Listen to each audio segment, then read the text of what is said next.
Hello and welcome to the Mall of America, Legends of Philadelphia. We're your hosts. I'm Tony, Hot Topic, Trove.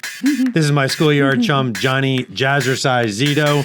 And joining us as always is Brian, Color of Benetton Bierman.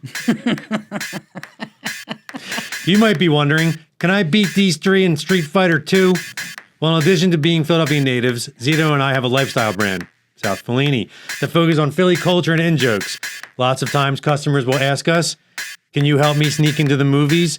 Or they want to know which food court is healthier or has free samples. So we decided to start this podcast as an easy explainer to the new Philadelphians and a refresher to the old heads. The city fascinates and excites us, so hoping to share it out with yous. Sorry. I yesterday, when we were recording this, yesterday was the eclipse. So why are you still wearing those? Well, I looked at it like a lot, and my eyes hurt now. But also, when I was wearing them, sorry, the camera's over here, right? When I was wearing them, I was like, I think this is going to be my thing now. I'm going to wear sunglasses. That's going to be my thing, I think. Are they really dark? Yeah, you can't see anything. But I think that's going to be... Wow. That's going to be Can't see anything. That's going to be my thing. When you think of me wearing sunglasses. That's my thing now. Sorry, Zito. What? I don't get it. I think it's a bold fashion choice. In the distant past, Philadelphia streets were packed with hundreds of shops, each serving a very specific purpose. But at the dawn of the 1980s, someone had the brilliant idea to jam all of those stores into one slightly inconvenient location. These malls became iconic to American culture, replete with rainforest atriums, asymmetrical fountains, and endless tracts of kiosk.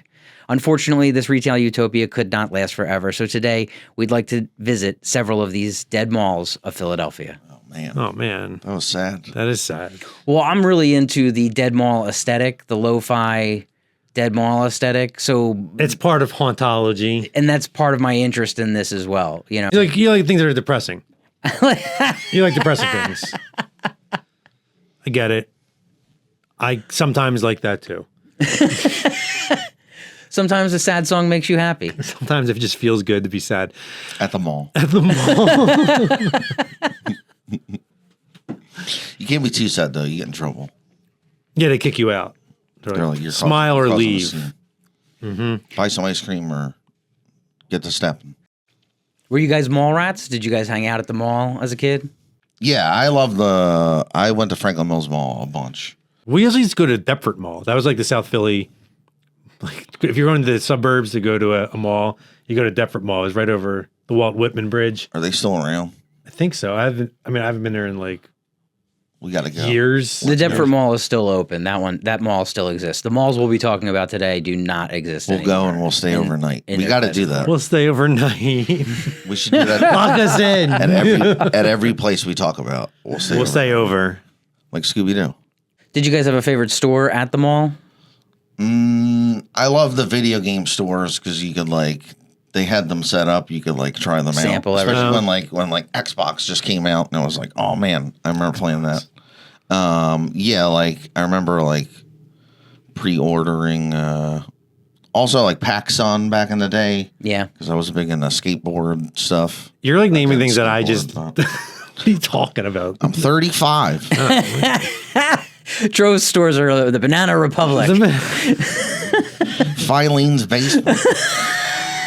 Walden's Books. All right. My mom dropped me off at Fashion Bug and all day in there. These were stores that existed at the mall. Those were cool. They're not. Well, I was going to say Spencer's. That was my favorite. That was my favorite store too. Well, meet you there.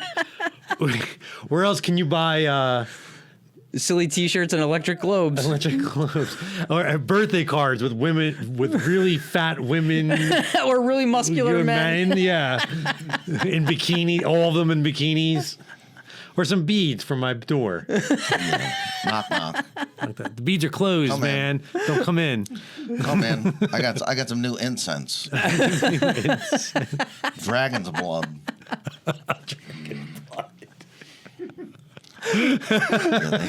they had those spheres that were like electricity, and you touch it, yeah. And then it was like, all right, I got 10 minutes. Let me go touch the electricity spheres. Are these all the Doors posters you have? Yeah.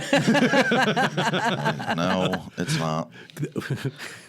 I think the first place I saw a parody T-shirt, like a parody of an actual brand on like a logo on a T-shirt, was at a Spencer's Gift. What was it? Do you remember what it was? I think it was Tide, and I think it was redone. Say hi. Yeah, I think it was definitely a drug reference. Yeah, It's just that easy. It's that easy. You could open and thus your a career was born. Zito, he cried a single. Don't get any ideas. You can't just go pop off some T-shirts and open up on Pasternak Avenue. Okay, so I guess let's start with the Franklin Mills Mall. One of the first outlet malls in the country, its location in Northeast Philadelphia was unique when it opened in 1989. Most outlets were far outside the city limits in converted manufacturing facilities, but Franklin Mills was just off I-95, making it a destination for tourists and locals. Yeah. It felt special to go there. Yeah. It was very fancy. It was fancy. It felt so futuristic. Definitely. Yeah. Milton Glaser designed all that stuff. Oh, yeah. And he did the Sesame Street logo, or Sesame Place logo. Oh, wow. And he did the sign on Franklin Mills, like the kite. We should do an Iconic. episode on him. He definitely created an aesthetic. The Franklin Mills site was formerly home to Liberty Bell Park Racetrack, but it had kind of been put out of business by Dog racing. by gambling in New Jersey, casinos coming up in Atlantic City. They had better horses. You guys ever go to the sports betting spot, like the Turf Club? The Turf Club. Yeah. Yeah, I went there You've one been time. there? Yeah, I went there one time. I feel like I've been to every place in South Philly. I don't know if it's open anymore. They took the neon down. Really? Because the new casino is up, but I'm pretty sure it's still open. There's no horses there. It's just We'll just sleep in the We should go to the one in Ben Salem that teleprompters. has the horses. Yeah, if we're gonna go, let's go all the to. time. Yeah, let's go. You to don't think one there's any there. horses down there? No, there aren't. It's just a. They work there. The horses The work. You can't pet What are you having, hun? shit on a Some shingle. hay, please. I'll have oats. These horses don't want to work anymore. These fucking lazy horses. These millennial horses. Their avocado toast. It's a shame. It's a disgrace. It's a disgrace. The mall was designed in the shape of a thunderbolt in honor of Benjamin Franklin's kite and key experiment. I never noticed this. I've been in there a million times, but I never. I could feel it. I never knew that, but I could feel it. Your hair was sticking up. I did notice it, but I noticed it because it's inconvenient. You walk from one end of the not. mall to the other end of the mall, and you have to walk all the way back. It's a huge Yeah, mall. that is the one part because instead of having a second floor, it's just a giant. It's huge. First floor. Yeah, so I'm not a fan of Wait, the what's it layout. called now? Philadelphia Mills. Isn't the Franklin Institute not called the Franklin Institute anymore? I don't know. It's the war against Ben Franklin. It's the war in Ben Franklin. It's war against It's electricity. getting canceled. It's canceled. Everybody's into solar now, solar power. So The mall was separated by 4 neighborhoods: red, blue, yellow, and green. How are they neighborhoods? So I found a thing online that said this is written by Zaid Al-Sardari, and they interviewed somebody who used to work at the mall named Betsy, and apparently this is where this information came from. There are 6 main entries to the mall, each with a different color to represent different things. This is my favorite thing. So red represents the Liberty Bell. Because it's red. Sure. Blue represents a cloud with a lightning bolt. Yellow represents a key with a string. Orange represents an ink cup for its feather pens. Aqua represents nothing. And green represents a bald eagle. Mm-hmm. They couldn't come up with a 6th thing. Like they're just like, None of those things are even the thing. I know, None of those things are even those I know. colors. Why not just make it exactly. It's a dog. It's Ben Franklin's dog. aqua, the color of the Delaware? It could be anything. Yeah, they were just like, that. Well, nothing's aqua. That means Nothing's nothing. aqua. That means nothing. The mall had 2 video courts with 20-foot towers of cathode tube TVs playing music videos and advertisements on loop. That was crazy. So it was like literally like 9 TVs stacked on top of each other, and it was like this pit that would go down with steps, and you could like hang out and sit. It would hypnotize. It would hit you with subliminal messages. Yeah, brainwash it's like buy more pants. things. Cargo pants are the look of the future. You're like, yeah, I'm going to Old Navy for some reason. Nobody talks about subliminal messaging anymore. They should bring it back. I'm like, what was that? That reminds me, we should sign up for our Patreon. Yeah, I take my top off once a month. What? Only once. If you like the show, support us on Patreon or buy shirts. And there's one where I draw something. I saw this. Yeah, for a $50 subscription, Beerman will draw anything you want. Anything. What's that? What's what? No one told me. I didn't sign up for this. I got a 30-day drawing book, and I'm on day 2 now. So They'll just get in line. They'll just get in line. Give me, if you sign up, you got to give me some leeway. I'm not very good. There's cheaper ones. You don't got to spend $50. There are the $5 and $10, and those come with infinite high fives from Tony Trove. So that's priceless. it don't actually. I'm not signed up, so I can't get one. I'm just warming up. Let me get a sample. Just like that. That's nice. Well, That's actually, nice. I think it's low fives for $5 low and fives. high fives for $10. That's what I believe it says. Are you really gonna be like, nope? No, I'm gonna check it. Let me look it up. Let me look up on the app. Nope, low fives only. Get out of here. Get out of here. You give me $5 right now. I'll Right get it now. $5. Most memorable of all the Franklin Mills installations was an animatronic likeness of Ben Franklin hung from the ceiling at the Grand Court, which would announce the time hourly. Yeah. Terrifying. It was a giant. huge. Where's 20 it now? So I read 2 different things about what somebody It's in the. somebody on Reddit said they took it down and they threw it in the dumpster. Maybe that's true, but someone else on Reddit said that it's in the basement of the Bourse.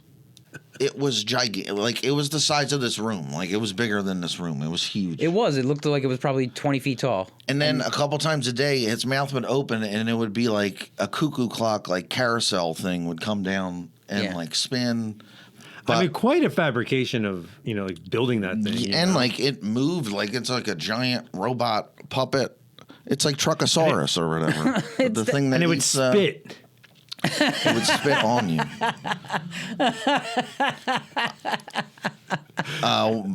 I kind of remember when it would make noise, but like for the longest time, it was just broken. They just didn't fix it or do anything. It never with broke. It. The outlet mall concept was revolutionized thanks to the success of Franklin Mills. Stores were upgraded, no longer selling irregular or damaged merchandise. Over the years, retailers moved towards manufacturing specifically to fill the shelves of outlet stores. Many products available at the outlet locations couldn't be found at the official department stores.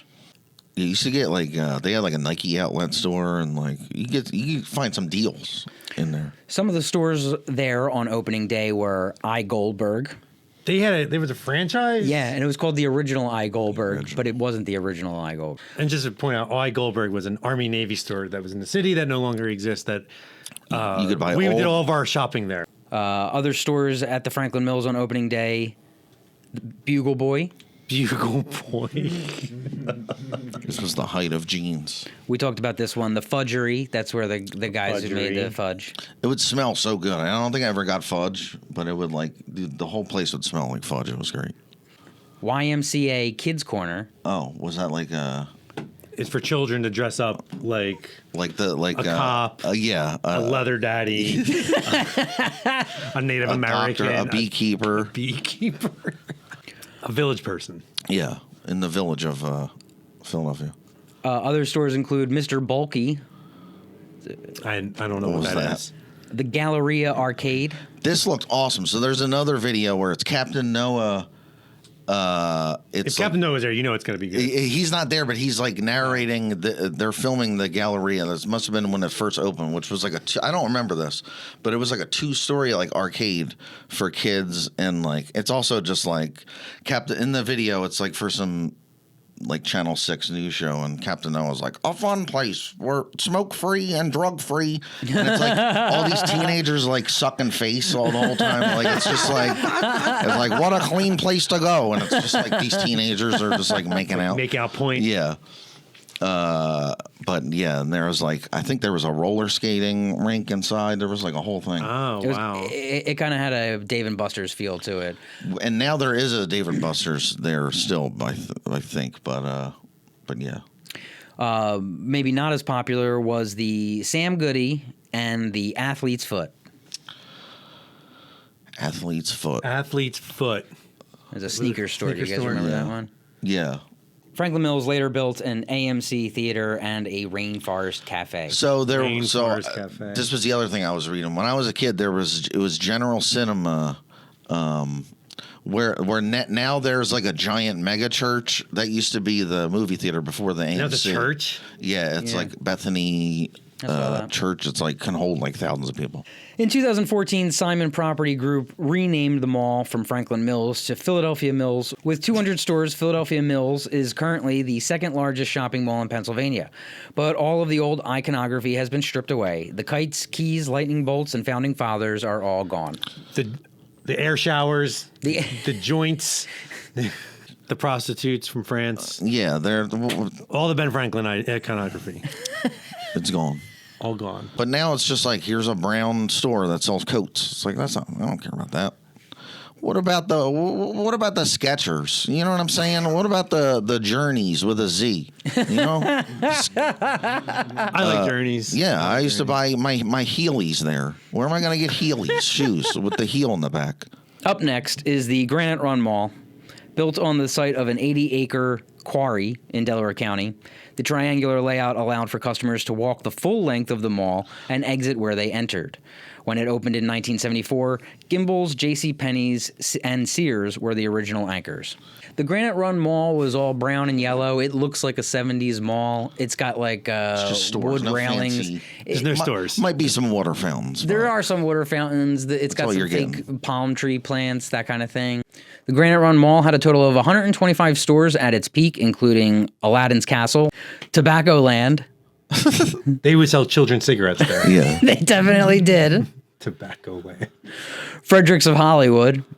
It's like bras and stuff. No. We can't Yeah, go in it's there. it's Victoria's Secrets before Victoria's Secrets. Before she told everybody. And the Wurlitzer shop. You buy a Wurlitzer organ? Yeah, it's a Wurlitzer piano shop or a Wurlitzer organ shop. Maybe you could go and bring your organ there to get repaired. I don't know. In 1986, the Gimbels at Granite Run Mall was bought by Stearns, and by 89, Stearns closed and was replaced by Boscov's. Boscov's is still they're still around. They're still like, Boscovin. yeah, and they're usually popping too when I go in there. The mall was an active hotspot for teens, and Al Alberts shot 2 one-hour-long specials at Granite Run Mall in 75 and 76. For anybody who doesn't know, Al Alberts was a local television show host who had a talent show, kind of like Star Search. This sounds like the worst 2 hours that ever existed. We gotta watch it. We gotta find it. He was an old man who would make children sing for him, basically. He would dress them up in tuxedos and evening gowns and make them sing old-timey hits. Yeah, old-timey tunes. And this aired on Saturday mornings for like 50 years. Peak television. And tell horrible jokes. I always say Sounds like this podcast. We're not that old. I didn't do any dances yet. I always say there's some things that when we were kids that are left over from the 50s and 60s, and that was absolutely one of Yeah, them. making little kids sing Summer Wind. Yeah, I'm glad that died out. Visitors were invited to perform, and shop owners reported their highest earnings since opening day. Al Alberts, dude, he was a draw. He's a big draw. In 1984, an all-ages club opened next to the JCPenney's called the Bebop. The Bebop. There, DJ Joe Zacco would spin records in a Happy Days themed bar with an authentic 57 Chevy in the lobby. Wow. That's something else we were talking about when there would just be Here's a nightclub for children. Yeah. Like who put that together now? You'd be like a nut. Yeah, there was under 18 nights and under 21 nights. I'm sure they had adult nights as well. They didn't have they tried to stay It open. was like the bocce club. Yeah, that was a Philly thing, yeah. I think they're still around. And you're like, hey kids, pretend you're in a nightclub. We should do an episode on the nightclub scene of the Underage nightclubs? of the early Y2Ks. Things like Egypt. Oh, Shampoo did it. Yeah, Shampoo. Yeah. In the 2000s, the Granite Run Mall saw an increase in vacancies, and its owners started exploring options for selling the mall. In 2011, Simon and Mace Eric were 30 days delinquent on the mall's $115 million mortgage, and Simon Property Group gave the mall back to its lender, and the lender shut it down on July 1st, 2015. It's expensive to run a mall. Yeah, it's Especially when at this time it was like, oh, if I go to the mall, I can get all these things, but it's like you can just click a button now and those things go to your house. I think it's a good run, 74 to, Oh, yeah. 2015. How many years is a building How many supposed to Wurlitzers are you exist? selling a week? I mean, come on. I just think that businesses close, buildings get condemned. You can't, 40 years is a long time. Yeah. I think this mall, good show. Granite Run, good show. That's a good career. Good job, Granite Run. You think Granite Run retired and is just like, it's watching our podcast now? No, they tore it down. Thinking about the good old days? They tore it down. They turned it into a strip mall. They made it like outdoor shopping. The Granite Run Mall was originally intended to be the filming location for Mall Brats, the sequel to director Kevin Smith's 1995 film Mall Rats. However, the plan fell through when the demolition of the former mall began in 2016. Oh, they were like hyping this up so hard. Yeah. Well, we pay attention to Kevin Smith rumors, but especially in 2016, he was podcasting his hardest back then, and he was posting photos of him. they were doing location location scouting, yeah. Right. So they never made the movie, though? No. I want to take this as an opportunity to pitch what I think Mallrats 2 should have been, which is Mallrats 2 Clerks 3, where the guys from Clerks work at the mall, and then you have crossover with the Mallrats characters and the Clerks characters. You get 2 movies for the price of 1. That's a pretty good idea. Finally, in our Dead Mall review, the Gallery at Market East. The Gallery at Market East was Philadelphia's attempt to revitalize the city's crumbling shopping district and to lure suburban shoppers back to Center City. In an effort to emulate the popular suburban shopping experience, Philadelphia urban planners created an enclosed multi-story shopping center, the Gallery.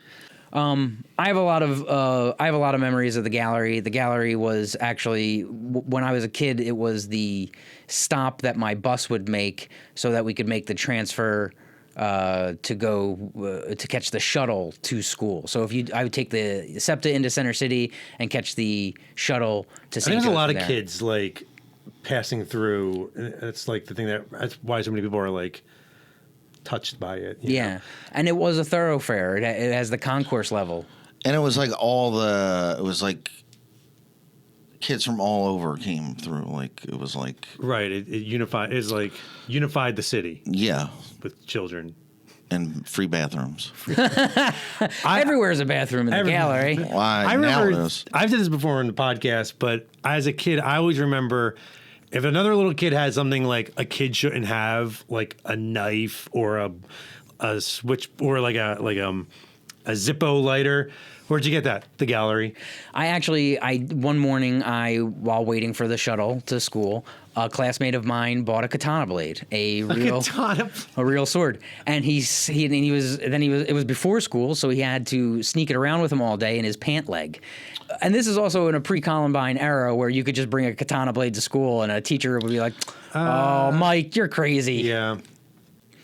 The massive project, the Gallery. It's crazy because this is like what's going on with the Sixers arena. It's like let's just drop like a ton of money in Center City to revitalize it, and they did that with Fashion District, and they did with Gallery 2 and Gallery 1. One of these things will revitalize. This will do it.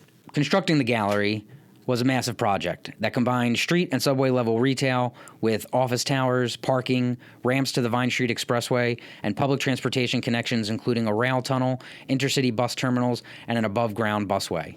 It was like you can get the L there. You can like all the trains can get off there. Like, so it was like people shopping, but then it was also people just like going to and from work or school or whatever. Like, it was just like thousands of people in and out. You could walk from Suburban Station through the concourse all the way through the gallery down to like 8th Street. Market Street around there has like a bunch of like weird little tunnels and like back ways and stuff. And like, then like not too far from there is like the subway stop that they don't use. And Yeah, the Ridge, like, the Ridge there's Spur. a whole. If the Ninja Turtles live in Philadelphia, it's definitely down there. Yeah. The Ridge Spur. Some subterranean super group is making Yeah, their some headquarters sort of, in the Ridge yeah. Spur. I think we can all. Street Sharks or something. Street Sharks. The Ninja Turtles wouldn't live here. It would be the Street Sharks. It would. The off-brand. The off-brand one. Yo, dude, yo, buddy, let me bum a cigarette. Hammerhead, leave me alone, dude. Yo, buddy. Yo, I ain't gonna lie to you, I just got out of jail. I'm not giving you nothing, dude. You ate my grandma. He's a shark. I mean, Yeah. Developers had hoped to integrate the mall into the landscape of offices, transportation, and existing retail. While the gallery did not live up to the lofty expectations of its designers and builders, the gallery had a unique cassette futurism vibe that no other mall could duplicate. I'm specifically referring to like the gallery logo itself being those The silver. and light up sign with the individual light bulbs. I love that typeface. All of the subway and Amtrak displays that would be down on 11th Street, which The were just like signs and tiny stuff. TVs with orange text printed, typing out on them, or green text. It was very much like the future, but like Blade Runner. I was saying, it was like Blade Runner. Total Recall. It was not like a utopian version of the future. It wasn't like the Franklin Mills. No. Yeah, they also had like the first time I saw like they would have. There was a video game store that had like Japanese video games and like imports, like, and yeah. like toys and magazines and shit. And when I was a kid, it was just like, oh my god, like this is like from Japan. Yeah. You got a Dragon Ball Z toy from Japan? Like that was amazing. Right before it closed, like for real, I remember there was like a snowstorm, and I walked to like Center City, and we went in, and there was a store selling it was like a gold medallion, and it was Mr. T's face. And I was like, man, this is so nuts. Like, Yeah, first of all, who would buy it? Who would make it? Who would buy it? So I bought 3 of them. Here it is. I was just thinking, like, man, this would only exist here in the gallery. That's a weird. You know? Like nobody's like, I need a new Mr. T pendant. I gotta go get one. I have a silver one, but I want to upgrade to a gold one. I want to really stun on the city. There was also a bunch of silver chrome sculpture art throughout the original gallery. I remember a piece of twisting, it was like a bar that was like twisted. Like modern art. Yeah, modern art. And then there was another one, it was a bar, but it was like splitting apart like a polio string cheese. Do you guys remember the No, I don't remember that. There's like there are hints of modernism in Center City that are still around. You know? I walk the dog around there, like Center City, all the time, and it's like it's almost like this 80s kind of like, hey, we're modern, and let's put some kind of weird structure here, and it's so dated, weird looking, you know. Yeah, now it stands out as like a piece of brutalism, but at the time like it 80s was brutalism. I'd say exactly. It was like kind of futuristic, but now it's just like a wall with a cement railing, and like I guess that was what made all that space such great for for skating. It's brutalism. Yeah. Yes, exactly. The suburban shoppers for whom the mall was originally built never came, at least not in the numbers that the city hoped for. But the complex, with its convenient transit connections, quickly became a central gathering spot for Philadelphians. The gallery installed retail neighborhoods, which catered to specific social lifestyles and economic niches. A social services station, which addressed family-related concerns, and civil rights leaders used it as the stage for protests in the early 1980s. Yeah, they did just have like an open space that it was like that's where they did performances and stuff. It became like a meeting area. You could get, if you had a large group of people that was going to go protest in Center City, gathering at Let's meet at the gallery. 8th or 11th Street terminal was a good idea, convenient idea. Get some bagels beforehand. Carb up. There's a pretzel factory down there. So yeah, community had kind of formed there by accident, despite the best efforts of capitalism, and the gallery was its own thing. Well, it's even why when they closed it, it was such a protest to that, and it said like when the fashion district opened. I guess we'll talk about it. Yeah. But like it was pushing all these people out. Yeah. As the mall evolved into a mixed-use facility, its developers once again aspired to revitalize the ailing Market East corridor. Demolition of the gallery began in August 2015, and the mall finally reopened in August 2019 as the Fashion District. It was a big deal when they were knocking it down and closing it and Yeah. stuff. Should we talk about our experience? We've never publicly talked about our experience with the fashion district. I think we can. I think it's our. I'm sorry, we never have. Yeah, but, it's never come up, but I think it's okay. so we opened up our second retail shop at the fashion district when the fashion district opened, and this was September 2019. Yeah. So it was months before lockdown. And they wanted specific Philly businesses to be in. They wanted, they had a section for just independent Philadelphia stores. So we were Not chain stores. not chains. So we were one of five stores. 4 or 5. And it was a lot to open up a Center City store, if you recall. I do. We were not prepared for it, and the folks at the Fashion District definitely sold us on the idea that they were trying to get as many local businesses in there as possible. They wanted to keep the Philadelphia flavor of the gallery, and we wanted to be a part of that. So we signed a 1-year lease with them. Such big dreams. Such big dreams. They called it something though. What was the Philly section I called? can't remember. I blocked this off from my memory. Like a traumatic. Everyone knows how it ends. Yeah. When we first opened, we had to figure out how to even just move our stuff in there. It's a all union labor. They were building it up until it opened. Yes. Yeah. There was they were working on it up until the last minute. They hung our sign the day before we opened at 5 in the morning. The sign, yeah. And then when we opened, we did tons and tons of press. And that was when we first unveiled the mannequin. Yeah. We fought with Kim Cattrall. And it got us some press in the Inquirer. We show up on opening day, and outside of our T-shirt store, the Fashion District has leased a kiosk to a print-on-demand T-shirt shop in front of our T-shirt shop. They were selling Tasty John shirts. We bring Tasty John shirts. Why'd you do that? They were bootlegging us on day one. So not a great experience of it. So we tried to keep we tried to say positive about it, but it was definitely an uphill battle. It was really tough. To add insult to injury, COVID happened and we had to shut down. And that was hard as well. And we had done all the work of staff in the place and getting people that we liked to work there, and it was tough to be hey everybody, we're closing and we don't know when we're reopening. But the mall was pretty confident that we'd reopen. The mall was be open in a couple of weeks, guys. Just don't move that merch out of here. When we were oh no, this thing is coming. You and I were oh, this is shutting the world down. And they were definitely in the. This is only gonna last a week. It's only gonna last 2 weeks. Yeah, and we were it was no. the NBA just shut down their season. We were this is ending the world.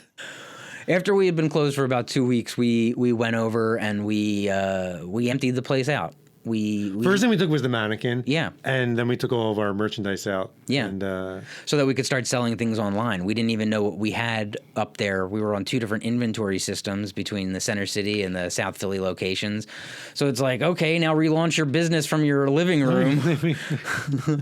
And the people who worked at the Fashion District were this will pass.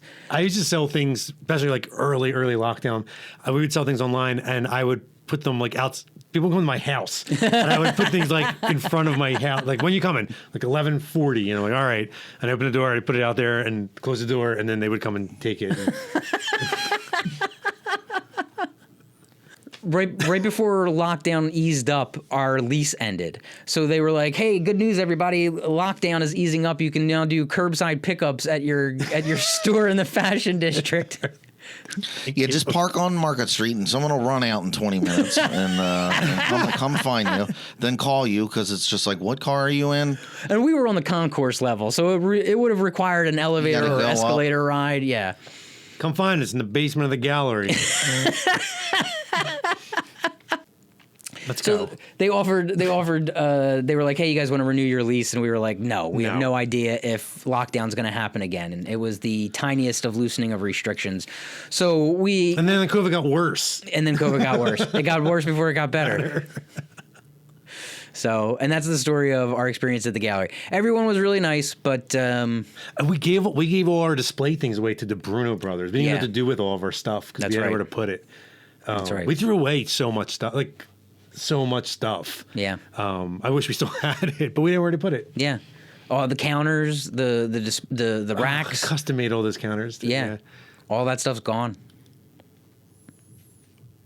Buy a shirt. Please. Buy a shirt, please.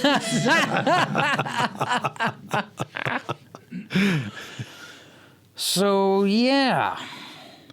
That's pretty much all there is to know. I wanted to say one more thing about that because I forgot. I wrote this down and I forgot to talk about this in the Franklin Mills one. So there's a website called Cinema Treasures where people talk about old movie theaters that aren't around. And Chinatown Kid on September 19th, 2012 said, this theater used to show Hong Kong and Indian movies after midnight on Saturdays. I went to see a number of Hong Kong movies here back in the 90s. Just talk about the general cinema. Usually people wouldn't know what was showing until a couple days later ahead of time when a poster would suddenly show up on a particular wall in Chinatown. That's pretty cool. I was fascinated by that. They were like, didn't know that. showing kung fu movies at after midnight. I wish I knew that. I would have been there. That was amazing. We got to go to Chinatown more often. Yeah, but unfortunately there won't be a Chinatown because they're putting the Sixers thing. They're putting a basketball mall where there. the You love gallery the used to Sixers be. so damn much. I know. I'm not signing your thing, but as soon as you open, I'm going to be there. But I'm not signing your petition. Okay, that's pretty much all there is to know about dead malls. Please check out our website, www.southfellini.com. That's SOUTHFELLINI.com for cool Philly-inspired merch. Visit us at 1507 East Passyunk Avenue in beautiful South Philly. We're open for you. Check us out on Instagram, YouTube, Spotify, and Patreon. We're at South Fellini everywhere. Follow along and join the conversation. We want to hear from you. Look out for new episodes of the podcast on Monday. Stay safe, wash your hands, and remember where we parked.